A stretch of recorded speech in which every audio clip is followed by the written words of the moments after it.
With so much of talk about AI or artificial intelligence and applications like ChatGPT, there is always a fear, and we recently saw the results of Accenture, and we realized that the role of AI can't be wished away, especially for today's youngsters. Can they just think that, oh, nothing great is going to happen, everything will be outsourced, or everything will be done by computers, so we are doomed? Actually, the answer is not so true. There is, of course, the fear that AI is going to impact all kinds of jobs, but we can still look at some things which will have longish, I would say stable, may not be very stable, but long life as to what kind of professions you can get into to have a high paying job. Why do you need a high paying job? You need a high paying job, or you could be in sports, you could be in acting, anything like that, or something which will put a lot of income in your hand, and which you will use to build wealth. To build wealth, the most important thing is high income. If you don't have high income, you just can't build wealth, right? So what is a high earning, high income job? First of all, so let us look at what are the options. So first of all, what is it? It has to have good earning potential. There is to be possibility of you getting a job by doing this in the best markets in the world. Maybe it is New York, maybe it is Los Angeles, maybe it is Dubai, maybe it is Hong Kong, maybe it is India. I am not even getting into where it can't be, but yes, it has to have good earning potential almost in any part of the world where you are or where you wish to go to, right?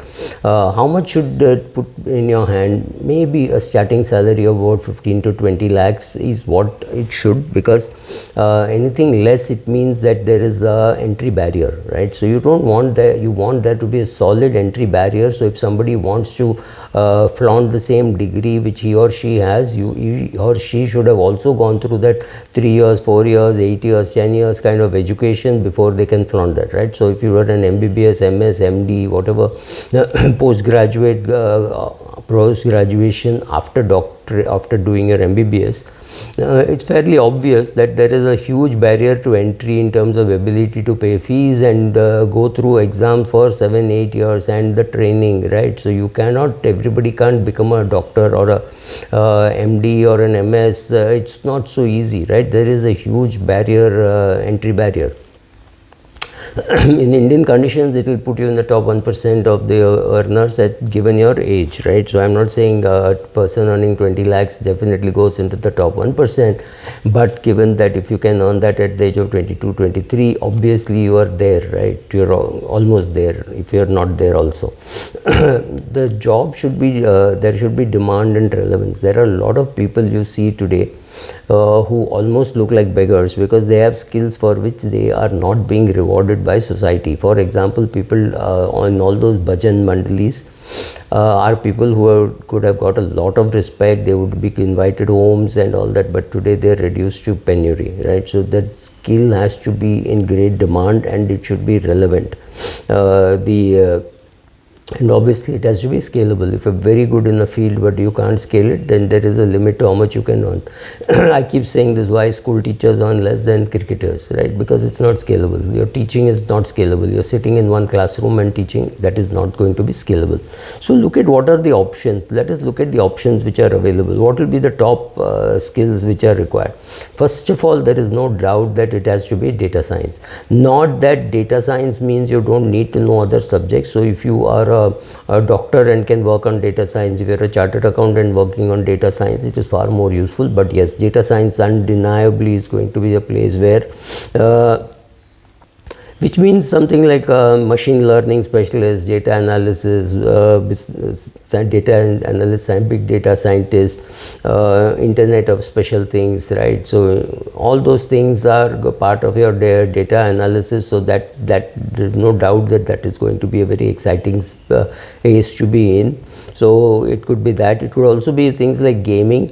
Whether you can sit and actually study about gaming in Indian universities, I have no clue. But yes, creating apps and creating games, that is another fantastic option which seems to be, but you have to be entrepreneurial. You may have to create it yourself and sell it, so it's not going to be everybody's cup of tea. So data science definitely has all those criteria. Your potential, it's got potential earning required, earning potentially capable of earning a lot of money. It is got what are the skills that will require? Well, definitely maths, chat, some engineering, some programming, right, all those things. So you should be interested in that. You cannot just do it because there is scope. If you are not interested in math, you are not interested in statistics, you don't want to study all that, then this is not a field ready for you. Yes, of course, the problem is it is a very high tech, you need high technical ability, but if any change in the technology itself happens, you have to keep yourself updated. So this is a job which has got good potential but requires a lot of effort from you to keep yourself updated.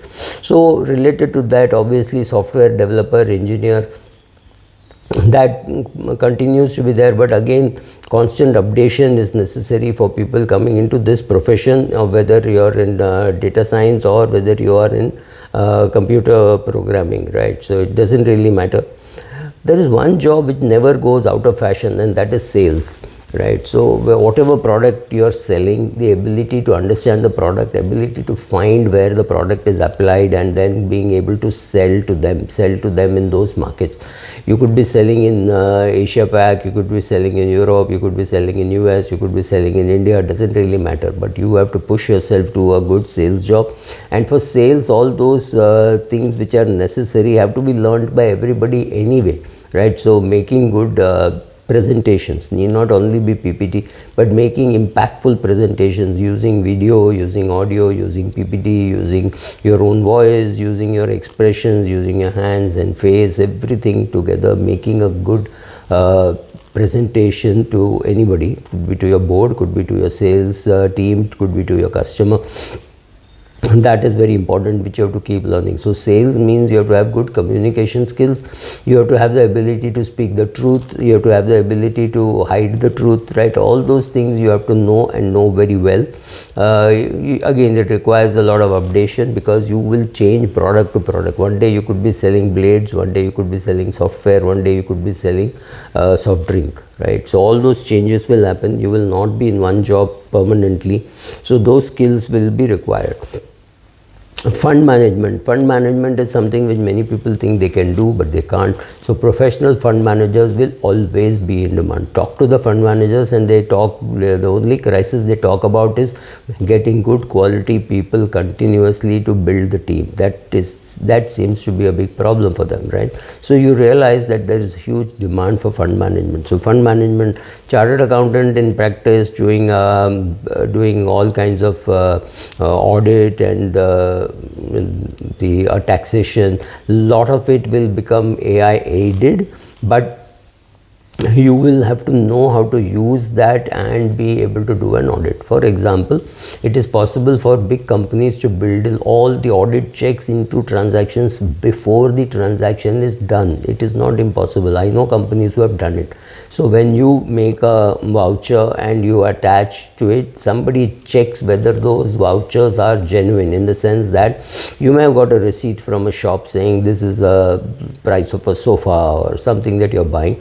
It has to be pre-approved by your company, and you have to check the GST and all those things, and all that is pre-approved. So yes, pre-approvals can happen. AI can be used to detect and say this person has paid the GST, not paid the GST. I'm sure all those things and everything else can be done. So the need for audit will come down, but human nature being what it is, frauds will continue to happen. So therefore the relevance of a chartered accountant, the relevance of the medical professional, the relevance of the legal professional, I don't have to say it again and again, right?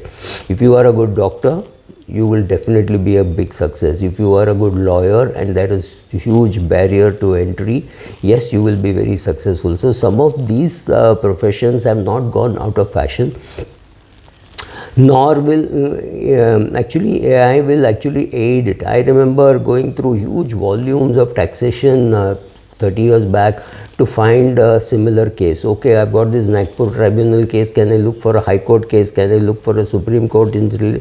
it meant removing so many books and seeing them. Today, I mean, all this can be easily built into an AI tool, which will say, okay, these are the facts of the case. Based on this, these 8 cases can be checked out, and they could be very accurate, right? So you can see AI being applied there.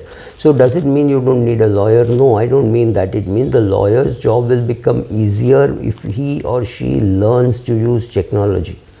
Yeah, so some of these are my thoughts on what careers you can do, and it's very important to understand that you only when you have a good career and you earn well can you create a good portfolio. I've done videos on that saying you have to have a high income to be able to create a high net worth. Don't believe people who say 5 rupees if you do SIP you will earn so much. You won't. You need to put in large amounts of money for long periods of time to create wealth. Thank you.